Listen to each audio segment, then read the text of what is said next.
Le caractère humain caractérisé par un comportement parfois illogique ou inadapté face à la réalité de Dieu conduit l'humanité sur des travers de son parcours de vie. Où sont donc les vraies solutions? Apprenons de nouveau à avoir une nouvelle approche vers notre Dieu. Invoquer notre enfance et notre éducation pour justifier nos problèmes actuels n'a rien de nouveau. Et non. Tout commence dans la Genèse avec le premier drame familial quand Caïn a tué son frère Abel. Et le spectre de cette tragédie hante l'humanité tout entière. Guerre, meurtre, abandon d'enfants, mensonges, etc. Parfois, nous cachons cela sous un vernis de courtoisie et de politesse afin de coopérer avec la société, mais notre vieille nature reste vivace au plus profond de nos gènes. Nous sommes le fruit de notre passé, mais en sommes-nous esclaves? Jamais nous ne pourrons être comme Jésus, mais avec la meilleure volonté, nous pouvons nous laisser affranchir. C'est Dieu qui agit en vous. Il vous rend capable de vouloir et de réaliser ce qui est bon. Philippiens chapitre 2, verset 13. L'argent achète un lit, mais pas le sommeil. Des livres, mais pas la mémoire. De la nourriture, mais pas l'appétit. Un logis, mais pas une famille. Des médicaments, mais pas la santé. Du luxe, mais pas le bonheur. Une belle apparence, mais pas l'intégrité. Une religion, mais pas le salut. Matthieu chapitre 19, versets 16 à 22, nous parle de la grande tristesse d'un jeune homme qui pouvait tout avoir ou presque, car s'il pouvait acheter ce qu'il voulait, le royaume des cieux lui était cependant inaccessible. Et toi, où en es-tu aujourd'hui avec toi-même vis-à-vis de Dieu? L'honnêteté absolue est la seule attitude acceptable aux yeux de Dieu. Mentir à nos frères en Christ nous détruit nous-mêmes puisque nous faisons tous partie du même corps et il est difficile, ça restera toujours très difficile, de rétablir la confiance qui a été rompue. Dissimuler la vérité encourage un climat de méfiance dans l'Église et refuser la réalité ne fait qu'envenimer les choses tandis que la vérité renforce les choses. Éphésiens chapitre 4, verset 15. Donc, dans nos attitudes, soyons fidèles dans les petites comme dans les grandes choses. Luc chapitre 16, verset 10. Apprenons à respecter nos engagements. Et ça, c'est pas toujours facile. Acquérir de l'expérience peut être coûteux, mais il faut savoir en payer le prix, celui de la sagesse. L'école de la vie offre beaucoup de cours très difficiles à suivre, mais sachons malgré tout rester volontaires. D'autres nous ont imposés par la force des choses, d'autres nous sont imposés par la force des choses, mais tous nous enseignent des leçons de très haute valeur, à condition que nous ayons le réel désir de vouloir apprendre. La peur nous pousse à réagir de manière émotionnelle, à nous comporter de façon irrationnelle. Ne délaissons pas la Bible au profit de nos biens dans la crainte de les perdre. Ne nous laissons pas entraîner dans la peur que le monde génère en nous et qui nous éloigne toujours plus de notre Seigneur. Soyons plutôt obéissants dans notre foi. Quand Israël obéissait, le peuple était enrichi par Dieu. Mais quand le peuple s'attachait aux biens accumulés, et on a l'exemple dans le passage qui nous parle d'Akan, qui a caché des biens sous sa tente, la malédiction les frappait, et le peuple avait perdu la bataille. Malachie, chapitre 3, verset 9.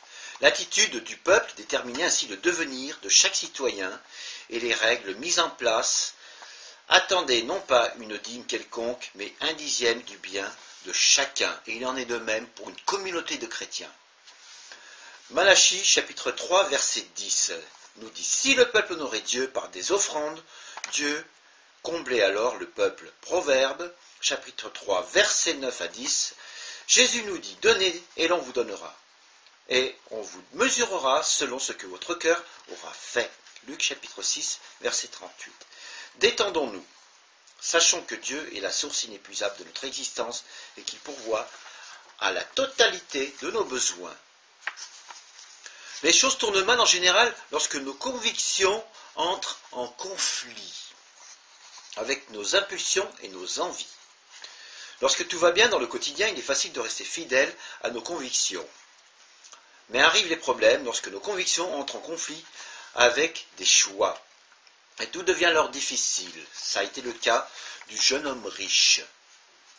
Ceux qui se sont tournés vers Dieu bénéficient d'une grande ouverture d'esprit et ne laissent pas les choses du monde dicter leur conduite. Ils agissent sans tergiverser, s'appuyant sur de vraies valeurs et ne se laissent jamais influencer.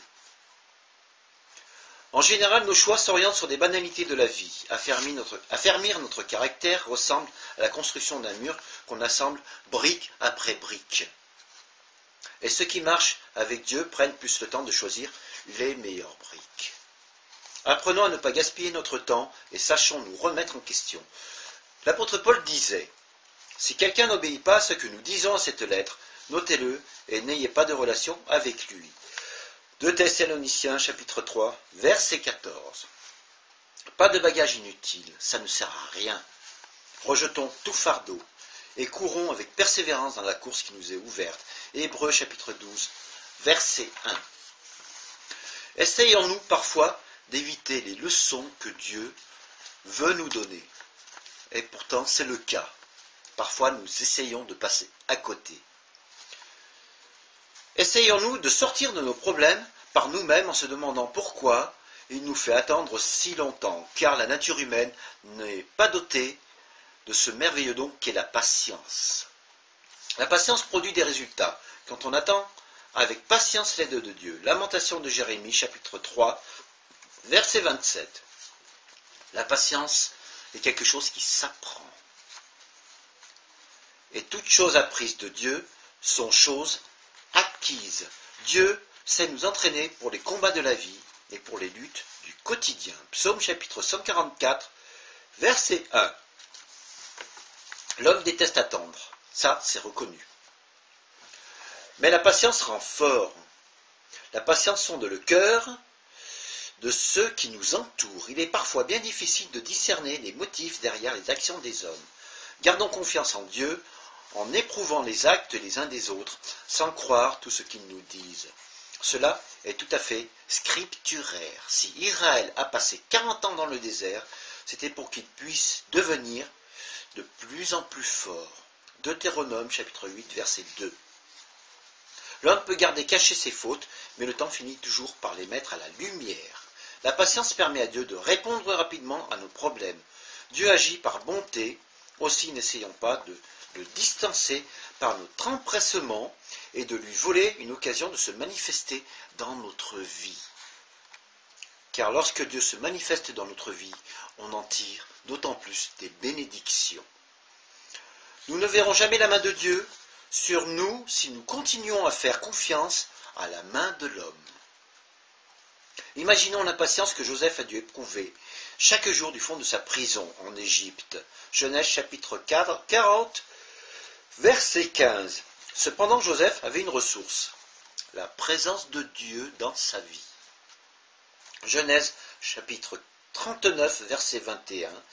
Tout comme nous, Hébreux chapitre 13, verset 5.